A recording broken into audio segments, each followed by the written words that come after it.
Kumusta kayong lahat? Ako si Joylene. Maraming taong nananampalataya sa Panginoon ang nag-iisip, pinatawad na ng Panginoong Hesus ang ating mga kasalanan at pinawalang sala na tayo sa pamamagitan ng pananalig. Nakikita tayo ng Panginoon na walang kasalanan. Kaya, bakit hindi tayo pwedeng direktang madala pa itaas sa kaharian ng langit? Ngayon, magbahaginan tayo tungkol sa tanong na ito. Totoong napapatawad ang mga kasalanan ng mga tao sa pamamagitan ng pananampalataya nila sa Panginoon. Pero bakit madalas pa rin silang nagkakasala pagkatapos mapatawad ang kanilang mga kasalanan? Bakit, kahit pa manampalataya sila sa Panginoon sa buong buhay nila, hindi sila makalaya mula sa pagkaalipin ng kanilang makasalanang kalikasan, namumuhay pa rin sa kasalanan at hindi makaalpas? Isa pa, pagkatapos mapatawad ang kanilang mga kasalanan, bakit kaya pa rin ng mga tao na kondinahin ang Diyos, labanan ang Diyos, at ipagkanulo ang Diyos? Ano ba ang problema rito? Nag-alay ang mga Hudyo ng mga handog na sinusunog pagkatapos nilang magkasala at napatawad ang kanilang mga kasalanan. Bakit, kung ganoon, nagawa pa rin nilang ipako sa krus ang Panginoong Hesus na nagpahayag ng katotohanan? Sapat na ito para patunayan na ang pagkapatawad sa mga kasalanan ng isang tao ay hindi nangangahulugang nakalaya na siya mula sa kasalanan, lalong hindi nangangahulugang pinabanal na siya. Ito ay dahil pagkatapos mapatawad ang mga kasalanan ng isang tao, umiiral pa rin ang makasalanang kalikasan sa loob niya. Ibig sabihin, umiiral pa rin ang kalikasan niyang nagkakasala. Namumuhay pa rin siya sa kasalanan araw-araw. Namumuhay ng buhay ng pagkakasala at pagkukumpisal at pagkakasala. Sabi sa Biblia, kung walang kabanalan, walang taong makakakita sa Panginoon. Kayo nga'y magpakabanal, sapagkat ako'y banal. Kaya, kalipikado ba ang mga ganitong tao na tamasahin ang mga pangako at pagpapala ng Diyos? Kalipikado ba silang madala pa itaas sa kaharian ng langit? Hinding-hindi. Sa kapanahunan ng biyaya, walang sino man ang malinaw na nakakita na ang gawaing ginawa ng Panginoong Hesus ay gawain ng pagtubos lang. Hindi ang gawain ng paglilinis sa mga tiwaling disposisyon ng sangkatauhan, lalong hindi ang gawain ng ganap na pagliligtas sa sangkatauhan mula sa impluwensya ni Satanas. Nagsilbi lang ang Panginoong Hesus bilang handog para sa kasalanan ng sangkatauhan. Basta't nanalangin, nagkumpisal, at nagsisi ang mga tao sa pangalan ng Panginoong Hesus, napatawad ang kanilang mga kasalanan at hindi na sila kinondena ng kautusan. Ito ang tunay na kahulugan ng kaligtasan na madalas nating pinag-uusapan sa kapanahunan ng biyaya. Walang kinalaman ang kaligtasang ito sa pagiging malinis at pagpasok sa kaharian ng langit. Masasabing ganap na dalawang magkaibang bagay ang mga ito. Kaya naman, hindi ibig sabihin na dahil tinanggap mo ang gawain ng pagtubos ng Panginoong Hesus, ay ganap ka ng ligtas at makakapasok na sa kaharian ng langit. Sabihin niyo sa akin, sinabi ba kailanman ng Panginoong Hesus na ang mga taong napatawad na ang mga kasalanan ay ligtas na at kalipikadong pumasok sa kaharian ng langit? Kailanman ay hindi sinabi ng Panginoong Hesus ang ganoong bagay ni ng banal na Espiritu. Pero may sinabing napakahalagang bagay ang Panginoong Hesus. Mayroon pa akong maraming bagay na sa inyo ay sasabihin, ngunit ngayon ay hindi ninyo kakayanin. Gayunman ay kapag siya, ang Espiritu ng katotohanan ay dumating, ay papatnubayan niya kayo sa buong katotohanan. Ano ba ang ibig sabihin ng mga salitang ito? Sinasabi ng mga ito sa atin na ang pinakamahalaga sa pagsalubong sa Panginoon ay ang pagsalubong sa Espiritu ng Katotohanan. Sino ba ang Espiritu ng Katotohanan? Siya ang Diyos na paparito para ipahayag ang katotohanan at gagabay sa inyo sa buong katotohanan. Ngayon, napatawad lang ang mga kasalanan ninyo at kailangan pa rin na gumawa ang Diyos ng isa pang yugto ng gawain bago kayo mapabanal. Dapat ninyong hintayin ang Diyos na paparito para ipahayag ang katotohanan. Gagawin niya ang gawain ng paghatol na nagsisimula sa sambahayan ng Diyos. Sa pagtanggap lang sa mga salitang ipinahayag ng nagkatawang taong Diyos na ito, kayo makakapasok sa buong katotohanan, malilinis at ganap na makakalaya mula sa impluwensya ni Satanas. Saka lang kayo magiging kalipikadong pumasok sa kaharian ng langit.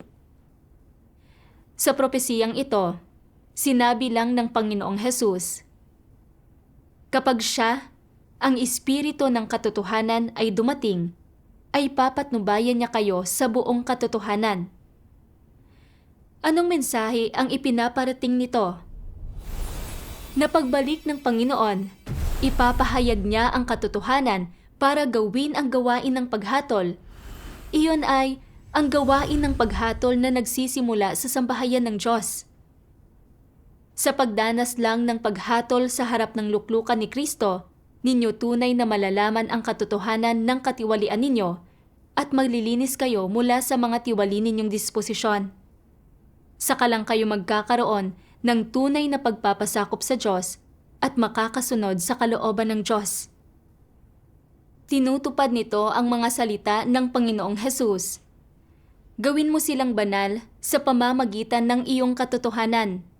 Ang salita mo'y katotohanan. Ibig sabihin nito, sa kapanahunan ng biyaya, napatawad lang ang mga kasalanan ng mga tao. Hindi pa nila nakakamit ang katotohanan, ni hindi pa sila napabanal, at kailangan pa rin gumawa ang Diyos ng isa pang yugto ng gawain para linisin sila. Tingnan nyo, ibinubunyag ng mga salitang ito ang misteryo ng pagpasok sa kaharian ng langit. Gustong ganap na iligtas ng Diyos ang sangkatauhan, kaya paano niya ginagawa ito? Ginagawa niya ang gawain ng paghatol na nagsisimula sa sambahayan ng Diyos at ginagabayan tayo sa buong katotohanan para maiwaksi natin ang ating mga tiwaling disposisyon at magtamo tayo ng ganap na kaligtasan. Kung hindi tayo gagabayan ng Diyos sa buong katotohanan, hindi tayo magkakamit ng ganap na kaligtasan at hindi tayo magiging kalipikadong pumasok sa kaharian ng langit. Kaya naman, hindi kailanman sinabi ng Panginoon na ang pagkapatawad ng mga kasalanan ang kondisyon para makapasok sa kaharian ng langit. Kahit pa napatawad na ang mga kasalanan mo at nakakapangaral at nakakagawa ka para sa Panginoon at nakakagawa rin ng maraming himala, hindi ka pa rin kalipikadong pumasok sa kaharian ng langit. Hindi lang iyan, sasabihin din ng Panginoong Hesus, kailanman ay hindi ko kayo nangakilala. Magsilayo kayo sa akin, kayong manggagawa ng katampalasanan. Lahat sila ay mga taong nangangaral at gumagawa. Nagpapagaling ng mga may sakit, nagpapalayas ng mga demonyo, at gumagawa ng maraming himala sa pangalan ng Panginoon. Bakit sasabihin pa rin sa kanila ng Panginoong Hesus, magsilayo kayo sa akin, kayong manggagawa ng katampalasanan? Ano ba ang ibig sabihin ng mga salitang ito? Ibig sabihin nito, kung hindi mo tatanggapin ang pagbabalik ng Panginoon at hindi mo tatanggapin ang gawaing ito ng Espiritu ng Katotohanan na gumagabay sa iyo sa buong katotohanan, kahit pa mangaral at gumawa ka, magpagaling ng mga may sakit, magpalayas ng mga demonyo, at gumawa ng maraming himala sa pangalan ng Panginoong Hesus, isa kang manggagawa ng katampalasanan sa paningin ng Panginoon. Kailanman ay hindi ka nakilala ng Panginoon at hindi ka kalipikadong pumasok sa kaharian ng langit. Iyan ang ibig sabihin ng mga salita ng Panginoong Hesus. Kahit ilang taon ka nang nananampalataya sa Panginoon, kung hindi mo tatanggapin ang lahat ng katotohanang ipinahayag ng Diyos sa mga huling araw, isa kang manggagawa ng katampalasanan sa paningin ng Diyos. Dapat kang matiwalag at masadlak sa sakuna. Sinabi ng Panginoong Hesus, "Hindi ang bawat nagsasabi sa akin, Panginoon, Panginoon, ay papasok sa kaharian ng langit, kundi ang sumusunod sa kalooban ng aking Ama na nasa langit." Ano ba ang ibig sabihin nito? Ibig sabihin, ang mga tao lang na sumusunod sa kalooban ng Diyos, ang mga kayang sumalubong sa pagbabalik ng Panginoon, sumalubong sa espiritu ng katotohanan, pumasok sa buong katotohanan, tumanggap sa paghatol at pagkastigo ng Diyos at malinis, at nakakatupad sa kanilang misyon at nakakagampan ng maayos sa tungkulin ng isang nilikha. Sila lang ang mga taong makakapasok sa kaharian ng langit sa huli. Sabi ng makapangyarihang Diyos, nang pumarito si Jesus sa mundo ng tao, pinasimulan niya ang kapanahunan ng biyaya at winakasan ang kapanahunan ng kautusan. Sa mga huling araw, minsan pang naging tao ang Diyos, at sa pagkakatawang taong ito ay winakasan niya ang kapanahunan ng biyaya at pinasimulan ang kapanahunan ng kaharian. Lahat ng nagagawang tumanggap sa ikalawang pagkakatawang tao ng Diyos ay aakayin tungo sa kapanahunan ng kaharian, at bukod pa riyan ay magagawang personal na tumanggap ng gabay ng Diyos. Bagamat dumating si Jesus sa gitna ng mga tao at gumawa ng maraming gawain, kinumpleto lamang niya ang gawain ng pagtubos sa buong sangkatauhan at nagsilbi bilang handog para sa kasalanan ng tao. Hindi niya inalis sa tao ang lahat ng tiwaling disposisyon nito.